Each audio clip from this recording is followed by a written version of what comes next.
आणि एक नजर टाकणार आहोत बातम्या महाफास्ट स्वरूपात।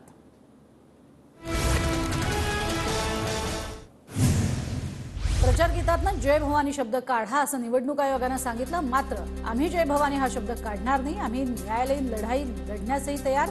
उद्धव ठाकरेंचं निवडणूक आयोगाला आव्हान। पंतप्रधान मोदी आणि अमित शहा बजरंगबली रामाच्या नावानं मतं मागतात, त्यावर निवडणूक आयोग कारवाई करणार का? उद्धव ठाकरेंचा आयोगाला सवाल। शिंदे गट ठाकरे गटाला मोठा धक्का देण्याच्या तयारीत। मुख्यमंत्री शिंदेंकडनं मिलिंद नार्वेकरांना ऑफर, सूत्रांची माहिती।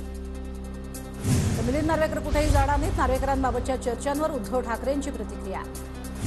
नार्वेकरांसोबत आमचा कोणताही अधिकृत संपर्क नाही, मात्र मिलिंद नार्वेकर आमच्या सोबत आले तर त्यांचं स्वागत करू, संजय शिरसाटांचं वक्तव्य। मिलिंद नार्वेकरांच्या उमेदवारीचा विषय वरिष्ठ पातळीवर होणार, ते माझे चांगले मित्र, पक्षात आल्यास त्यांचं निश्चितच स्वागत। मंत्री दादा भुसेंची प्रतिक्रिया। मी भ्रमिष्ट आहे की नाही लोक ठरवतील, देवेंद्र फडणवीस नालायक माणूस, जनाची नाही तर मनाची लाज ठेवा। उद्धव ठाकरेंचा फडणवीसांवर हल्लाबोल। सर्वेक्षण केलं तर ठाकरे एक नंबरचे नालायक निघतील, त्यांची मानसिक स्थिती ढासळली आहे। ठाकरे निष्क्रिय, राज्याला नापसंत असलेले मुख्यमंत्री, बावनकुळेंचा हल्लाबोल।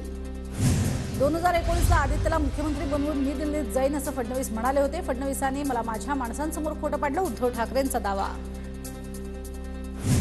पंतप्रधान बनवण्याचं फडणवीसांचं स्वप्न होतं, सीएम झाल्यावर फडणवीसांना पंतप्रधान बनायचं होतं, म्हणून मोदी शहांनी फडणवीसांचे पंख छाटले आणि त्यांना डीसीएम केलं, राऊतांचा दावा। केंद्राच्या निधीसाठी मोदींच्या विचारांचे खासदार निवडून गेले पाहिजेत, विरोधी पक्षाच्या खासदार निवडून गेल्यास विकास निधी आणू शकत नाही, पुण्यामध्ये उपमुख्यमंत्री अजित पवारांचं वक्तव्य। अहमदनगर दक्षिणची निवडणूक धनशक्ती विरोधात जनशक्ती अशी, मला थांबवण्यासाठी धनशक्तीचे खूप प्रयत्न।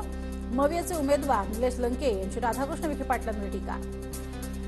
शरद पवारांचं वक्तव्य म्हणजे हास्यास्पद, विनोदी, जनतेनं हे विनोद ऐकावेत आणि सोडून द्यावेत। शरद पवारांनी उद्योजकांसंदर्भात केलेल्या वक्तव्यावर सुजय विखे पाटलांची टीका।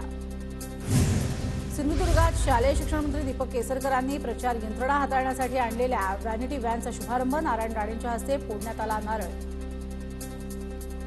उमेदवारीची प्रतीक्षा जास्त दिवस करणं योग्य नाही, नाशिकच्या जागेवर इच्छुक अजय बोरस यांची प्रतिक्रिया। नाशिकच्या जागेसंदर्भात शिंदेंची आजच भेट घेणार, बोरस यांची माहिती। राज ठाकरे म्हणजे फुसका लवंगी फटाका, राज ठाकरेंच्या सभेमुळे कोकणात काही फरक पडणार नाही, विनायक राऊतांची राज ठाकरेंवर टीका। तर आम्ही फुसकी लवंगी की ॲटम बॉम्ब हे 4 तारखेला कळेल, विनायक राऊतांच्या टीकेला संदीप देशपांडेंचं उत्तर।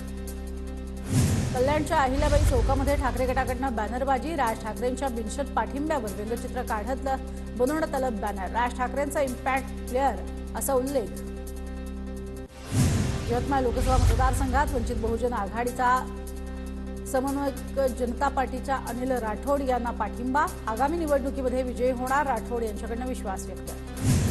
वर्ध्याच्या इंदिरानगर परिसरात महाविकास आघाडीच्या अमर काळेंच्या प्रचारार्थ रॅली, सभेला सुनील केदारांसह नितेश कराळे यांचीही उपस्थिती।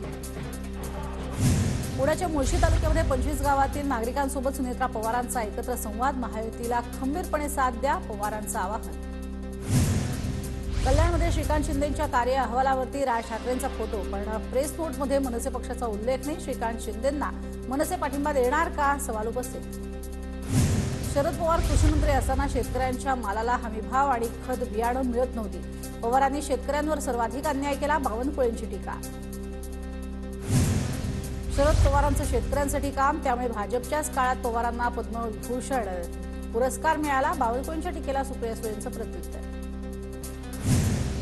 2014ला शरद पवारांचा भाजपला बाहेरनं पाठिंबा, त्यावेळेला उद्धव ठाकरेंना सत्तेत घ्यायचं नाही अशी शरद पवारांची अट होती, सदाभाऊ खोत यांचा दावा। उद्धव ठाकरेंची शिवसेना संपूर्ण चकटकारस्थान शरद पवारांनीच रचलं, उद्धव ठाकरेंनी शरद पवारांपासून लांब राहावं, सदाभाऊ खोत यांची पवारांवर टीका। उदयनराजेंकडनं कराडमधील मोदींच्या सभास्थळाची पाहणी, मोदींची कराडमध्ये 30 एप्रिलला सभा।